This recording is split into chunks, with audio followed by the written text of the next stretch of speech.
Tito! O pare, bakit? Kailangan ko makausap yung asawa mo! Dahil malaki ang braso niya sa akin! Teka, ano bang problema? Eh, yan eh! Dali lang pare, ano ba? Teka muna! Pare, huwag mo akong tatapikin! Ano ba? Tito Arne, tama na yan! Ano? Tito, tama na!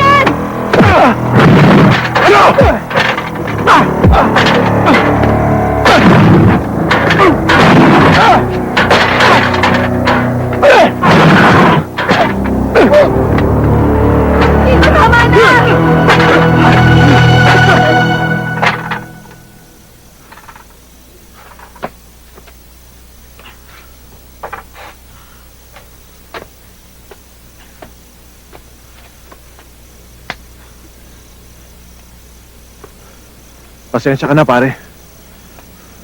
Buhay ng anak ko nanganib dahil sa babaeng yan eh. Pasensya ka na.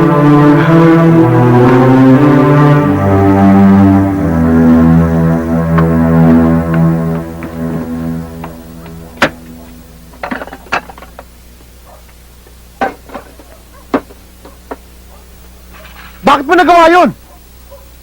Humingi siya ng tulong sa akin. Kaibigan ko siya. Kaibigan mo siya, kaya tinulungan mo patayin yung anak niya. Ano Oo! ba? Kung nabuhay ang batang yun, masamang parusa para sa lahat. Anong klase kang babae? Paano mo nalaman yung doktor na yon? Sino nagturo sa'yo, Noemi? Kanino? Napakabulag mo talaga. Sa tinagal-tagal ng pagsasama natin, hanggang ngayon, hindi mo pa ako kilala. Hindi mo ako taw-tauhan, Tito. Nung pinakasalan mo ko, hindi mo binili ang puso't utak ko. Maaaring pinakinabangan mo ang katawan ko. Pero ang puso't utak ko, akin yun. Akin. Natatakot ako kung ano pa maaaring madiskubre ko sa'yo. Huwag ka nang magulat.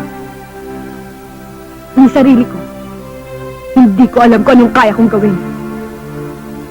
Ang alam ko lang, ikaw ang gugulat sa akin.